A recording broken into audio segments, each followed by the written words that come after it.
After 2 episodes down, we are back with a hat-trick episode. Welcome to Bells of Uganda. As usual, I'm your host, Brighton Muganzi. And today, with me, I have my co-host, Mwebaze Innocent, and our guest is Pascal Moronji. This is the third edition of the Bells of Uganda, the best episode, and it's going to basically focus on the semi-finals. It's going basically to focus on the finals rather, and talk about what has been happening throughout the week, what happened the previous week, and what we expect to happen in this weekend. After the break, we shall come back with brief introductions from my co-host and Pascal Moronji. Okay. So, All right, thank you. Thank you, Brighton. We call him Small Master, so thank you. This is Innocent Mwebaze here, your co-host. We're very glad to have you guys on our next episode. Thank you for all your support, for all the comments in the previous episode, and we're looking forward to give you the best and hottest news that are happening across the world, especially in our country, Uganda, and everything that is happening in the local leagues and all the other leagues that are happening in Uganda. Thank you. okay, thank you, Mwebaze Innocent. And today our guest is none other than one of the greatest captains Uganda has had in the under-19. He has led Uganda under-19 to the World Cup that happened in West Indies. That was 2022. He has captained Uganda A. He has been my captain before, and we are glad to see him. He's a guy on form who has scored a very great knock the previous weekend in the semi-finals. He's a guy who performs well under pressure, and I think he should introduce himself.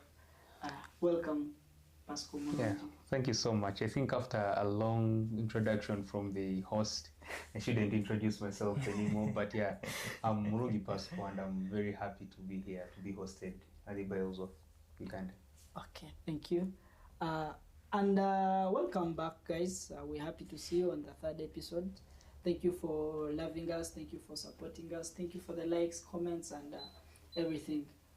Straight off today, we'll talk about the highlights, what's happening in the local league, and we'll be able to give you a few highlights regarding the local league.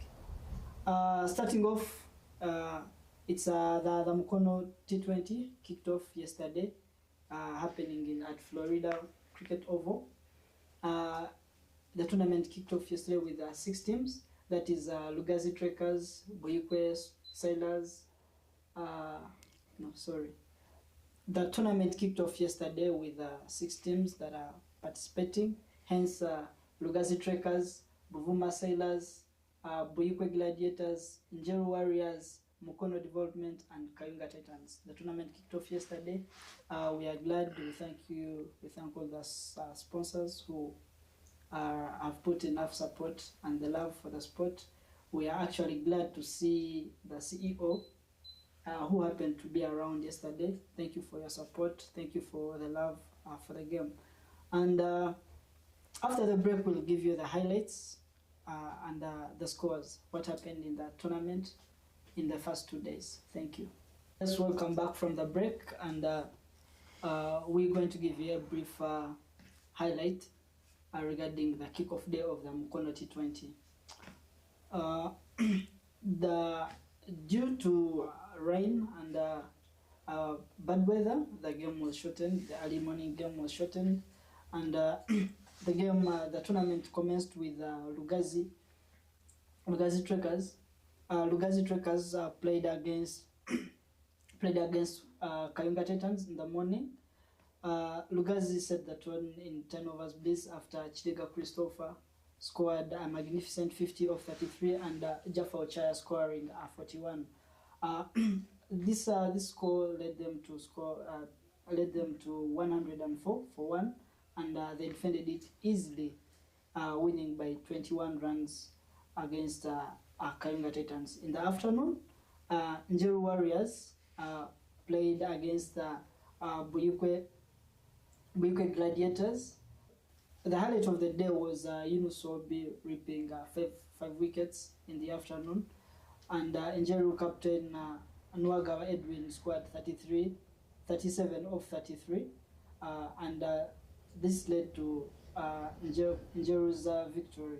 The afternoon, it was Buikwe Gladiators versus Njeru Warriors, whereby Yunus Obi managed to pick 5 wickets, limiting the Buikwe Gladiators to 90 runs for 9. After the big wicket haul from Yunus Obi, Njeru managed to chase the score for 7 after the captain's knock. Edwin Waga was scoring a magnificent 37 of 33 balls. The second day of the Mkono Cup, Mkono T20 Cup, it had very many players, very many eyes to look at, very many stars, people who are on the national team, and it happens to be one of our host also had a team. He had a team in there. So, our guest had a team there, and there were very many names to look at. There was Calvin Watua, Simon Sesazi, Asawa Brian, very many names, and very many youngsters that that pulled out a brilliant spells and brilliant knocks. And the morning game, there was Buvuma Sailors started off with a very brilliant kickoff. They scored 117, and in those Simon, well, the senior players, Simon and Calvin, really stood out. Simon scored a 39, a brilliant 39, and Calvin Watua scored a brilliant 37 to get their teams to the score of 117 that they managed to defend. And Mukono Warriors did manage to chase down the score. They were short by 19 runs. So Buvuma Sailors registered their first win. And in the afternoon, there was Buikwe Gladiators versus Kayunga Titans. Buikwe Gladiators versus Kayunga Titans. It was a very brilliant game. Though it was a low-scoring game, but it was a very brilliant game because we saw a brilliant spell from Okwalinga, one of the youngsters who picked 4 wickets. And we saw a brilliant knock from Musa Majid from the back end, a tail-ender coming up and stepping up, scoring a brilliant 30 to get his team to a 126 score. And they managed to defend it. A brilliant spell from Ronald Rutaya with the ball. Yeah, it's a strange name to see on the bowling cards, but yeah, he proved to us that he has, the swinging yorkers, the swinging 3/4 in his caliber. So yeah, it was very brilliant. They limited the Kayunga Titans to a score of 86, which was really brilliant to see. A batsman who never delivered with a bat, but again came back this side with a ball and performed magic. Surely that was magic, a Jumanji, My point was Lutaya opened the bowling. In fact, imagine he couldn't open the batting but opened the bowling. That's so unusual. Meanwhile, Pascal, unfortunately, you were picked by a fellow opening batsman. But my point of view is we are just excited as cricket enthusiast players and fans as well. We are glad that these such tournaments are picking off and so many youngsters are appearing in this tournament. Cheers and toast to the sponsors, whoever managed to organize this. We are glad, we are enjoying, and we hope this carries on until further notice. It's going to help so many kids, so many talents to develop, and as you can see, Mukono development is on a stage whereby it's developing with the fact that they have a ground and facilities there. We believe that in the few years to come, it's going to be fantastic, and it's going to be a supplier for players to hopefully to the national team. Well, after the break, we're going for a short commercial break. After the break, we will have a few questions for our guest. And after the break, I think Innocent may not be my co-host, since he's going to be part of the teams that are going to play in the finals. So after the break, we'll come back after the break and discuss about the most important event of the week, and that is the UGT20 finals. Welcome back, guys, after that short break. Here, the main event now is for our guest, Pascal Murungi, a boy, a lad, Omojo, who has been to Zimbabwe, who has been to India, who has been to South Africa. He has led the country before at under 19 level, and he's the guy we can say who put a magnificent score and that pushed Abojo to the finals. And despite his absence in the previous couple of games, he came back strong. And would love to know, Pascal Murungi, what do you think made you, what stood out for you during that inning? Because everyone would see how hyped you were during that innings, and we would love to know about your game plan before that day. Yeah, thank you, my host. And yeah, I think that game was more important than the finals before we played it, because you can't advance to the finals before winning the semi-finals. So to us as a whole group, it was really important to us to to bring up our A game in that game. And it being a T20, a shortened version of T20, we ended up playing 9 overs, which is it changes everything when you're batting, when you're preparing yourself. You prepare for T20s, and then from nowhere the weather comes in, the ground is not fit to play at the moment, and then you have to maybe wait a little longer, then you end up playing 9 overs. So it was tricky, but still the thought process doesn't change so much from a player's perspective. So for my case, I think in the dressing room we were preaching the gospel, like, guys, whatever happens, we're just being positive. And I'm happy that everyone bought the idea, and that we all took it in, and then we came hard at the GM Sugar team. And it's a very good team, by the way. They were bowling well, they were bowling slow. As like, it's a very good team, but it's more 4 plays better that day. So we played better brand of cricket as we are, and it worked out for us. Thank you, Pascal. Do you think that innings could have changed your mindset for the final? I think I can't, based on the innings I played that day, and say maybe it changed my mindset, because I think we've been playing some couple of games which have really been good. We started from Entebbe. I think the 2 games we played before qualifying, because we wanted a win, because remember we were, I think, below rounders in our group. So we badly wanted to win before, for us to be the first and maybe play a weaker team in knockouts. So I think I had a 40, I had a 50, and I had a 40 something in those games. I had another 50 in maybe in quarterfinals. I had a 54 in semifinals. So it's not the knock in the semifinals that is motivating me, but I think I've been working hard and trusting the process.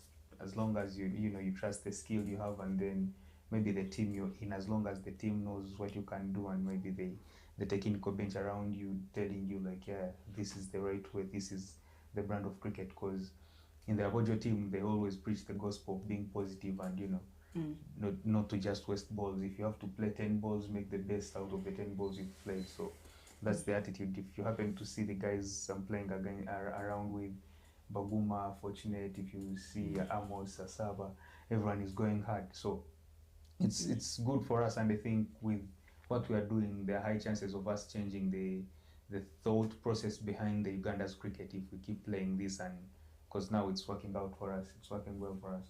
Okay, and looking at consistency, certainly we call it the conversion rate, how you've been converting yourself, those low scores into big scores. How do you reset mentally after such high scores? Because sometimes it's hard for batsmen to be consistent at that. How do you do it?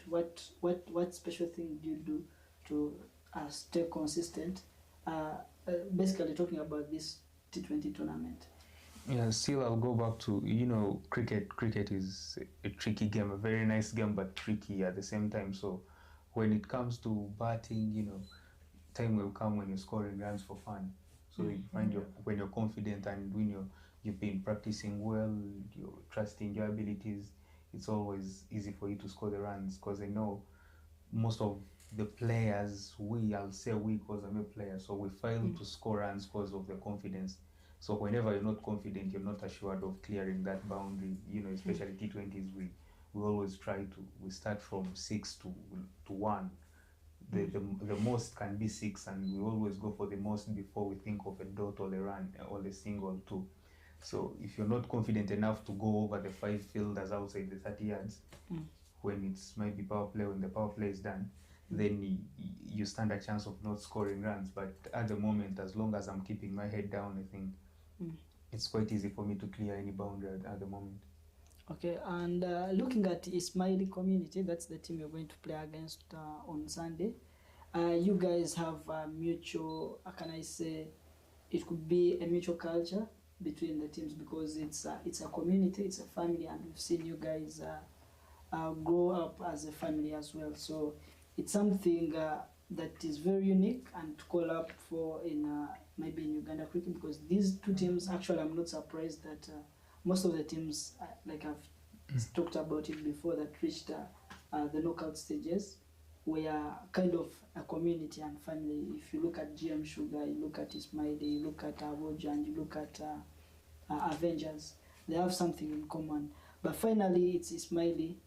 How do you look regarding to they've been to Dubai of recent, they've gone for a higher tournament, and what do you say about what do you think about your opponents?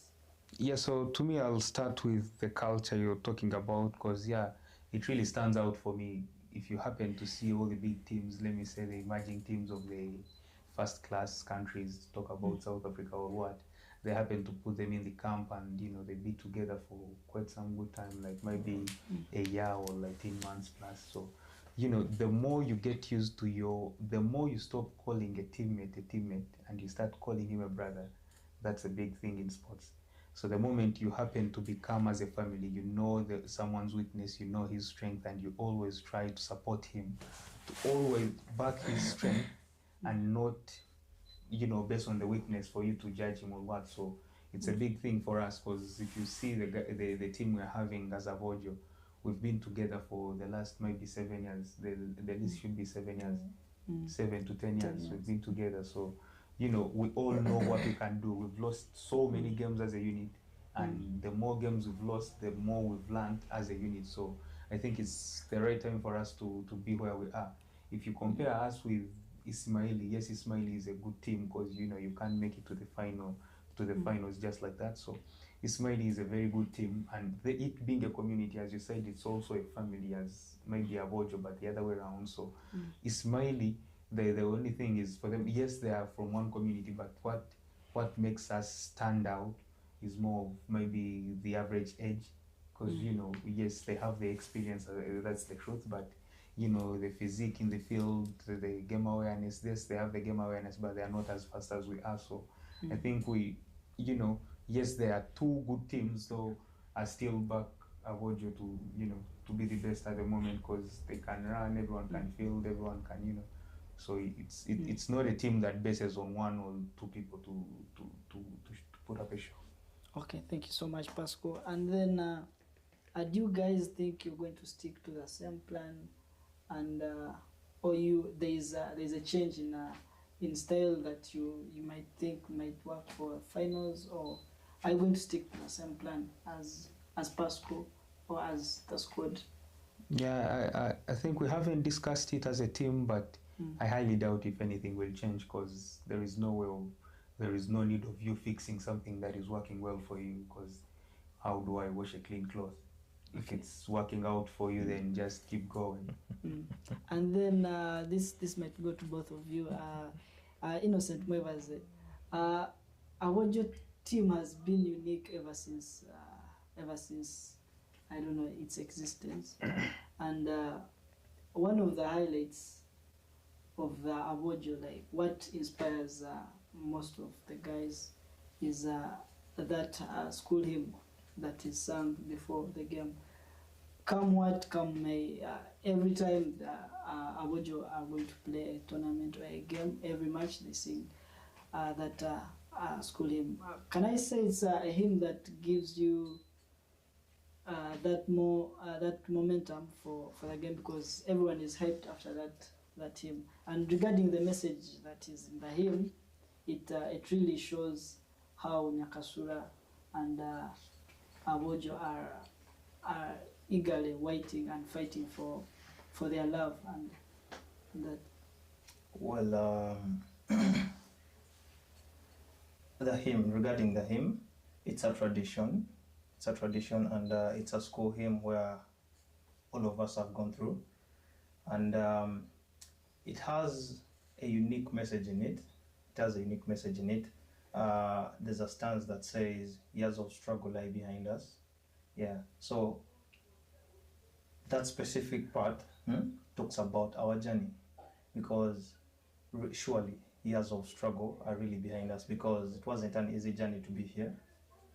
As Pasco mentioned, we have had very many losses, because we came from schools, boys schools cricket week players, yeah, to now making it to the finals of the league, which were in the very beginning, the person that had the whole concept of the thing, our coach Ivan Tawuthamwira, he had that vision, but trust me, we didn't have that vision. If you were to tell us where do you see yourselves in 10 years to come, because it's now coming to 12 years ever since he started the project, and trust me, even him, when you sit him down and you ask him how do you see this team in the next 12 years, he wouldn't have come up with such a vision, or maybe he had it, but for us it wouldn't have registered.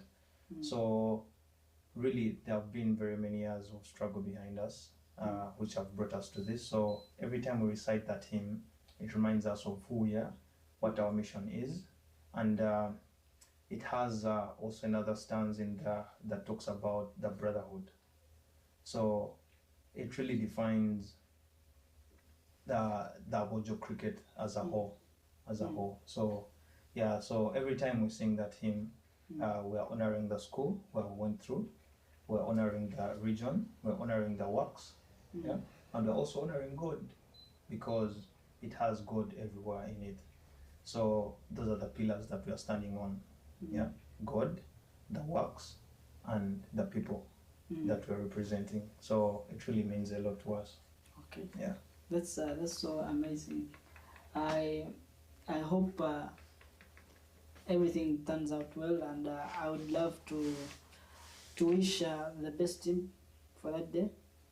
The team that needs it most will probably do its best. Meanwhile, I wish both of you guys good luck. We're unable to get one of the captains or of the players from Ismaili, but trust me, in the next episode we'll have one or the other players. It has been nice having you, Pasco. But before you go, would love to know about what in this period, what has changed with you, because ever since you came back from Zimbabwe, the touch is different, the leadership is kind of different, and then what's your say? What do you think you'd advise players to look out for such opportunities to go and develop their skills? And I just want to know what you say about. Yes, is there any change you've got from touring Zimbabwe, playing for what team is that? Makos. Makos. Previously you were playing for Bulawayo, and then So it's I think it's a good thing for you, but I would love to hear from you. What are the positives? Yeah, so I think from my own perspective at the moment, I feel like yes, I'm seeing the ball well, I'm batting well. I feel like I'm confident with my batting now, but it's more, yeah, definitely the opportunities. Like if one gets a chance, and I'm really grateful to Cricket Uganda, because whenever the chance comes up, they've always supported me. So, yes, they be supporting you, and it's your career. But then you're playing for the team, you're playing for the country, and you're representing the 54 millions you have at home. So when it comes to the game itself, you can only improve when you can only improve them. Like as long as you're working so hard, you'll definitely improve. Cricket is more of the books we do study in class. It's not that what you revise now is coming in tomorrow's paper or maybe in a week's time. You can revise it now and maybe it comes in the next year or maybe in 6 months time. So it's better. Like I feel like the more we practice before the tournament, if we learn a habit of maybe practicing before the tournament, like we practice like maybe 4 months before the tournament, or maybe we unite as a team and go in some place with cricket mindset, people having cricket mentality. I was so lucky to work with some big names in Zimbabwe. Talk about Brian Chari, who is the fourth leading run scorer in the active players in Zimbabwe in first class cricket. So, when he's talking, he talks cricket. His blood is full of cricket. So when you're practicing with him, it's more of the simple mistakes I was making, maybe tactically, and you're not doing this, your head is here and here. So I also feel like maybe the more we bring in people knowing cricket to teach us cricket or to coach us cricket wise, that's how we are going to improve. Because if you've seen, I'll give you an example of my teammate Ronald Dutaya, who went to South Africa.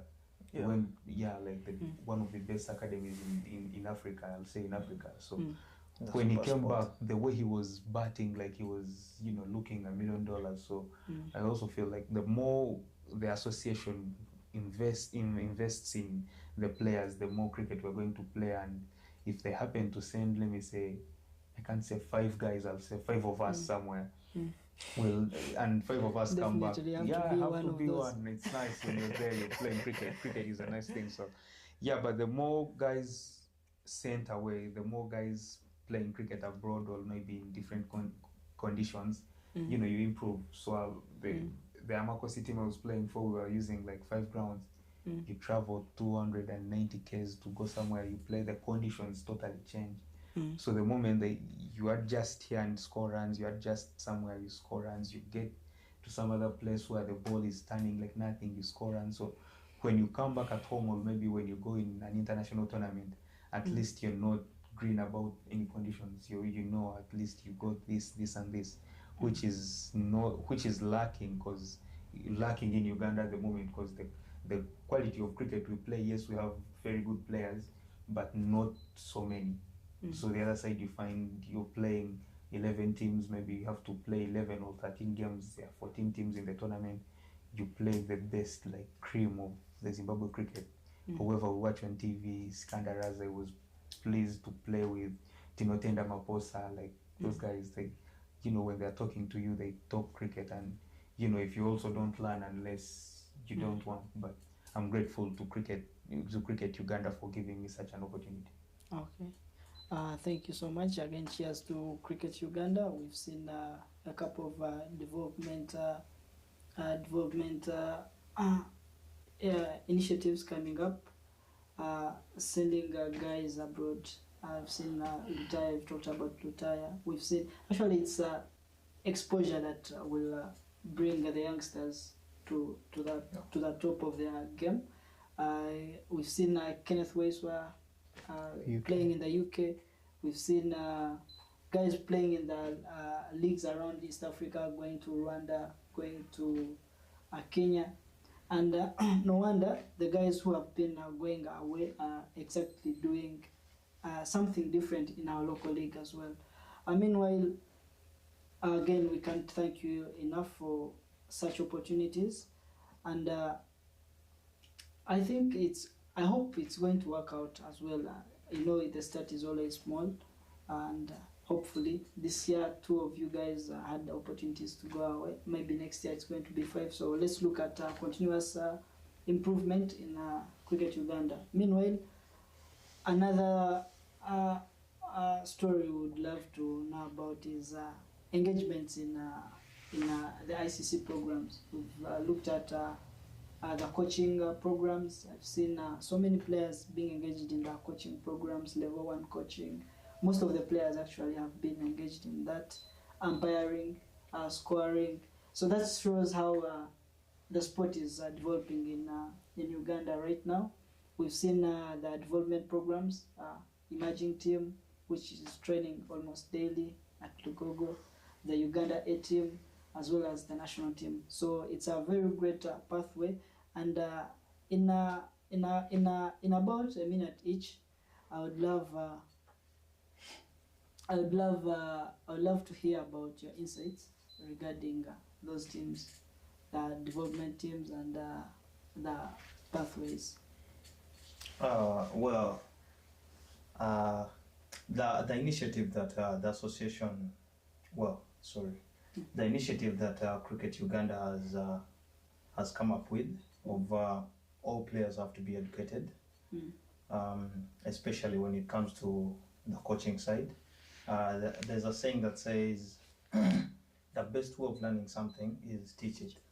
Yeah. So, and remember, you can't teach something that you have not learned. So it's a very good initiative that all players are now engaged in the coaching. The main side, the A side, and the emerging have all done the level 1 coaching, and all players are looking forward to getting the level 2 also in, because you have to get the cream. You have to get the cream. Like if you're getting juice, make sure that you extract all the juice out of the person.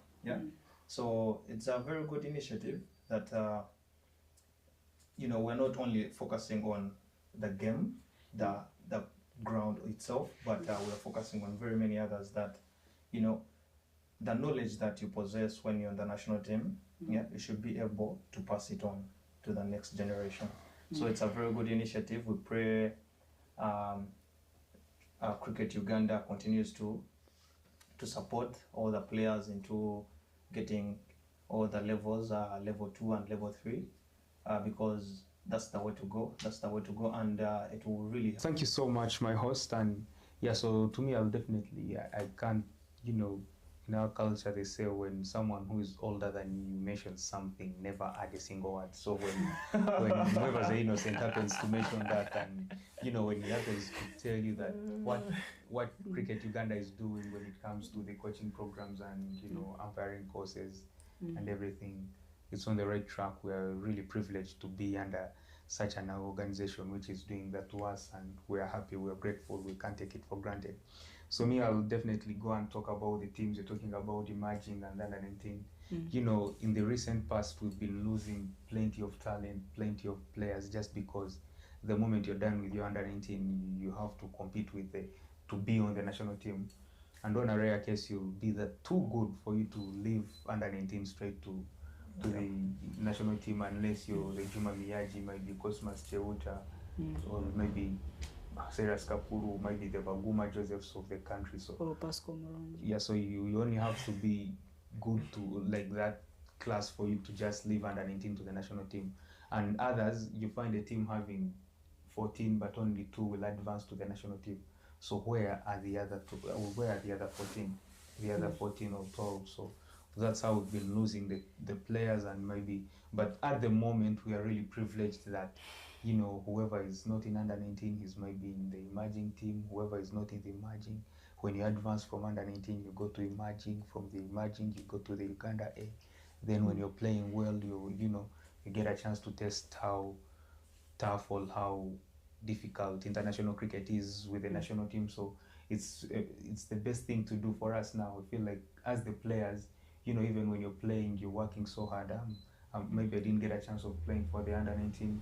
Maybe in the emerging, I've been performing constantly in the national league. So I'm now in the emerging, have advanced from emerging to the Uganda AM now, maybe there are high chances if so and so retires, or maybe if I happen to perform well, because it so happens that in Uganda they select basing on performance and statistics. So when you have the shouting numbers and maybe you're making noise with the, your numbers are making noise with the selectors, they will always select you. So the moment you perform with Uganda A, they will definitely give you a chance to play for the national team. And who doesn't want? It's someone's dream. It's everyone's dream to be on the national team. And yeah, we are really happy. We can't say thank you enough to Cricket Uganda and whoever is behind it. But we, from the players' perspective, we are privileged and really humbled for such opportunities for whoever is playing cricket in the country.